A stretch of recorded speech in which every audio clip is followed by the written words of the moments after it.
What does the best 17 look like for the Melbourne Storm this year? The Zero Tackle team have made their call. We're going to break it down for you in this video. But before we do that, subscribe to the channel if you haven't already. We have plenty of NRL content coming out for you this year. So with all that being said, Melbourne Storm, best 17, let's go.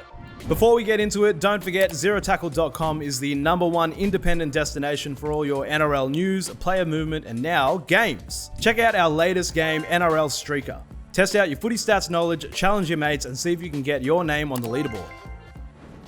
All right, so here to break it down to the best 17 for the Melbourne Storm, it is Darren Parkin, a Zero Tackle analyst. So, Storm, they probably should have been the ones to bring down the Panthers in their dominant run, and they're coming into this year as premiership favourites. So, how are we looking at their squad?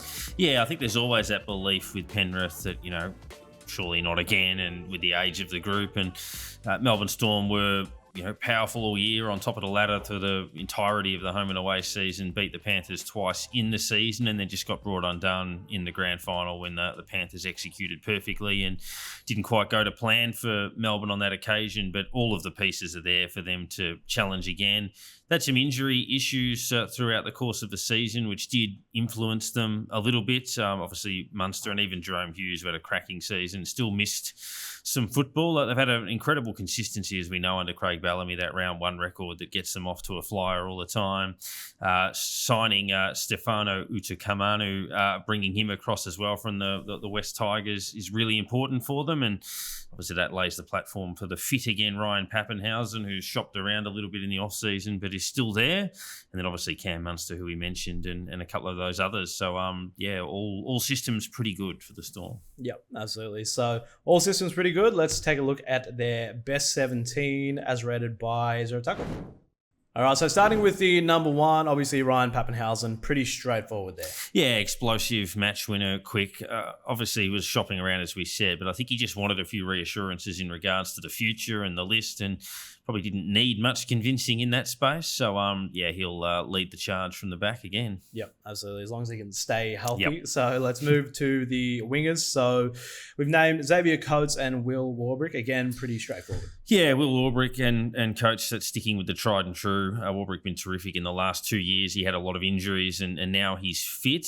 And then you mentioned Xavier Coates. He's got a few of those uncoachables, X-factor traits that make him invaluable. You look at Moses Leo waiting in the wings, and Grant Anderson also in the frame, or as a couple of players that are there in the event of injury. Yep. And then in the centres, Nick Meaney and Jack Howarth, who came through the Storm system. Yeah, and they're remarkable at doing this. It's part of why they regenerate, just developing another junior through their system who start to show terrific results. They, the soldier up, soldier down mentality. They come in and play a role to perfection. And Nick Meaney is a guy who would be bounced around various parts of the ground, but has found a home and has made that home his own in the centres. And obviously they'll be hoping that can continue. Yep.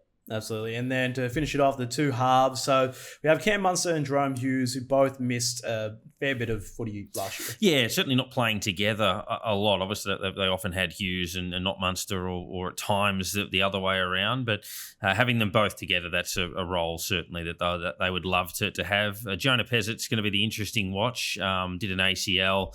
There's a very strong chance they'll lose him, I think, in the next couple of years if he doesn't break in, and it's going to be hard to break in. And Tyrone Wishart, who we'll mention later, is another they could lose for similar reasons, which I guess is the challenge. But yeah, certainly Munster and Hughes to start for them. Yep, absolutely. All right, let's take a look at the forwards now. All right, so we'll start with the props with Nelson Asofa Solomona and Stefano Utoikamanu. Solomona was suspended in prelim last year, but he's served 3 of those games somehow, and now he only has one game left in that suspension. Yeah, it was a 4-week ban, and originally the thought was he'd missed the first 3 of the season, one of them being the grand final, but some New Zealand fixtures were able to count towards that, so he'll only miss the opening round, Nelson Asofa Solomona, so this won't be the start in their opening game, but certainly long-term. And look, he sometimes comes off the bench as an impact player, sometimes he's a starter. I think they'll give him first crack there. Stefano Utoikamanu, who they brought across, adds a lot of sturdiness to their forward pack. If you highlight one area of weakness where they got exposed in the grand final, it was through this particular area. So they just couldn't go with the Panthers in that middle forward role. So yeah, he can certainly offer something for them. Trent Liero as well cemented in the role last season. as a lock, and I think he'll stay there. So a bit more stability for them. Yep, absolutely. And then probably one of the easiest roles to fill here is Harry Grant is hooker. Yeah, one of the best players in the game, certainly one of the best hookers in the game. His numbers over the course of the season were particularly telling as well. He had 148 dummy half runs, 21 more than any other player in the competition.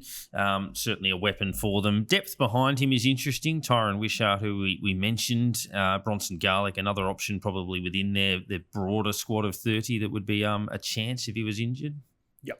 And finishing off with the second roles, so Sean Bloor and Katoa. Yeah, we'll look at their recruiting. We spoke about their kids earlier, but Sean Bloor, great piece of recruiting a year ago from the Tigers, and likewise Katoa from the Warriors a while back, in a very Melbourne Storm type selection where they identify a need, they grab someone off the fringes and tap into that potential and nail it. So they've done that with those two guys. And rounding out the 17 with the interchange, so Tyron Wishart, Josh King, Kamikamika, and Welsh. So Tyron Wishart can play a stack of roles for them. Yeah, he can. And when we did the February window conversations in the back end of last year, his name came up in a lot of clubs as someone that they might feel they can get out of that system. And obviously it's a benefit that he can play a number of roles, but in a way also it might hold him back in that he might be second fiddle in a number of different departments and plug those holes, and therefore might want permanent opportunities somewhere else. But he'll play a lot of football this year. He might play in a premiership, who knows? And then, they get a bit of experience out of the other guys. I think Josh King will play very frequently throughout the course of the season as well. All right, so that's our best 17. It seems pretty straightforward for the Storm. It's hard to mess with a squad that won the minor premiership and then made the grand final. So is there anybody there anybody not there that we might see this year? Well, Storm usually lose a few players to Origin and then subsequently some injuries around about that time of year, so that'll open the squad up a little bit. Alec McDonald, who's been strong, he'll push for a spot. Lazarus Valipu, a breakout rookie at the end of last year. He's probably been bumped down the pecking order a little bit to start this year, but around the mark. And Atavalu Lasati, the other middle forward in the squad, who can back up some of their main options. So, yeah, a lot of depth that they can call upon. Yep. Well, that's our best 17 for the Melbourne Storm for 2025 this year. Let us know in the comments what you think. Is there anybody there that you would move out? Anybody you would bring in? It's a good fun time in the comments. Subscribe to the YouTube channel if you haven't already. We have plenty of NRL content coming out this year for you. Thank you, Darren, and catch all the latest NRL news at zerotackle.com.